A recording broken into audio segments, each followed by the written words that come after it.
Assalamualaikum warahmatullahi wabarakatuh. Halo Sobat Pipa, kami dari kelompok 5.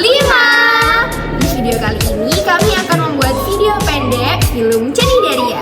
Selamat menyaksikan.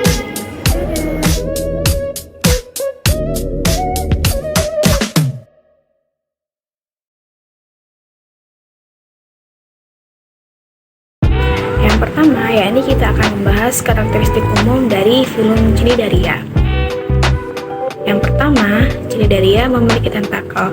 Tentakel Cenidaria berada di sekitar mulutnya.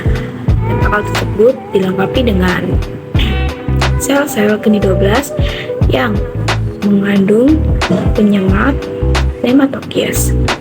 2. Dinding tubuh Cenidaria. Dinding tubuhnya mempunyai dua lapisan, yaitu epidermis di sebelah luar yang dilengkapi dengan sel saraf, dan yang kedua lapisan sebelah dalam, yaitu lapisan endodermis yang melapisi rongga gastrovaskuler sehingga disebut gastrodermis. Untuk karakteristik yang selanjutnya yakni bentuk tubuh.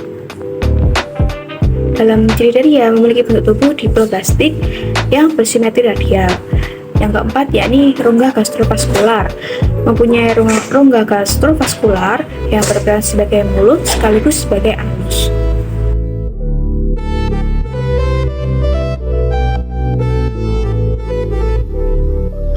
Nah, apa aja ya contoh hewan dari film Cenidaria? Yang pertama yakni ada anemon laut.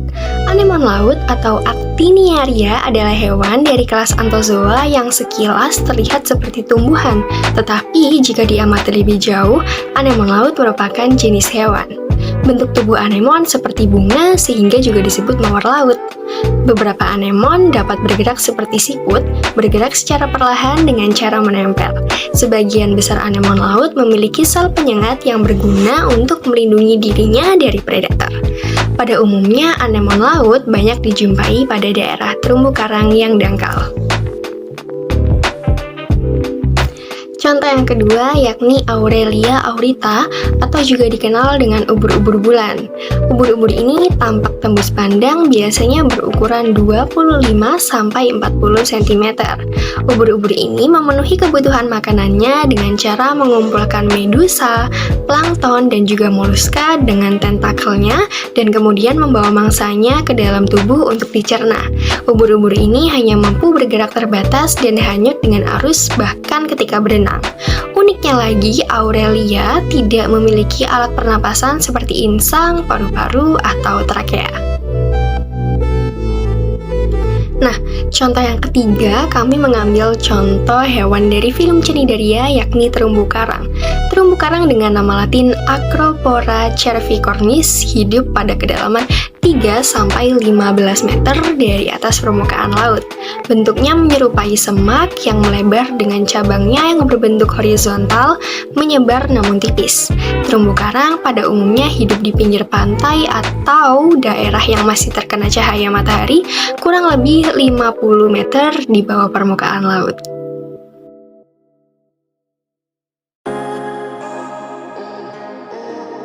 Baik, selanjutnya ada fenomena unik dari film Cenidaria. Ubur-ubur dikenal sebagai hewan laut yang cantik dan unik karena kemampuan mereka untuk bercahaya di malam hari. Fenomena ini disebut bioluminesensi, yang merupakan kemampuan hewan untuk menghasilkan cahaya melalui reaksi kimia dalam tubuh mereka. Nah, apa saja sih fakta menarik dari bioluminesensi ini? Yang pertama, ubur-ubur bercahaya untuk melindungi diri. Yang kedua, ada beberapa jenis ubur-ubur yang dapat bercahaya. Yang ketiga, ubur-ubur bisa dipicu oleh lingkungan. Yang terakhir, bioluminesensi pada ubur-ubur bisa mengindikasikan kesehatan perairan. Jadi, kesimpulannya, bioluminesensi pada ubur-ubur adalah fenomena yang menakjubkan dan dapat digunakan untuk berbagai tujuan, mulai dari melindungi diri dari predator hingga membantu penelitian medis.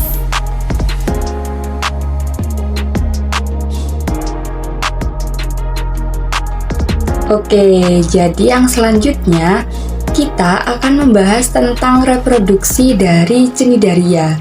Nah, Cenidaria melakukan reproduksi secara seksual maupun aseksual. Nah, memangnya gimana sih tahapannya?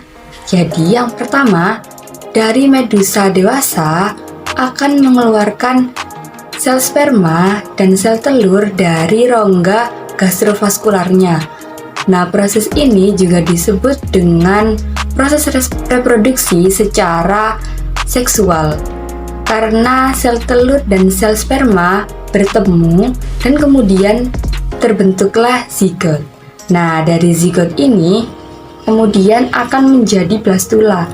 Dari blastula akan menjadi planula. Dan dari planula akan menjadi polip. Nah, dari polip ini akan terjadi proses reproduksi secara aseksual, yaitu dengan terbentuknya medusa kecil atau medusa muda. Nah, dari medusa muda ini akan menjadi medusa dewasa kembali. Nah, kami akan menampilkan video tentang proses reproduksi Cnidaria secara aseksual, yaitu dari polip menjadi medusa kecil sebagai berikut.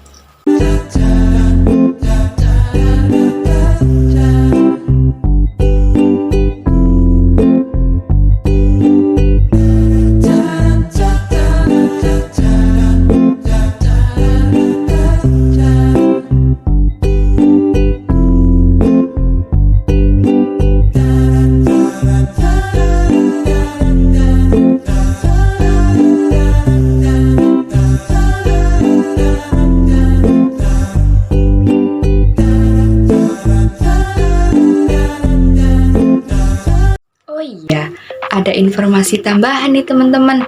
Jadi sebelum polip itu mengalami reproduksi secara aseksual, ia mengalami proses yang dinamakan strobilation atau strobilasi, yaitu proses penyusunan ulang dirinya menjadi struktur tabung yang menyerupai tumpukan koin.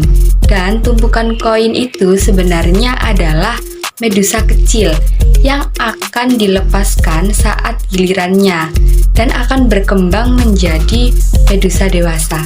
Menarik sekali bukan? Sekian video dari kami, semoga bermanfaat. See you. Wassalamualaikum warahmatullahi wabarakatuh.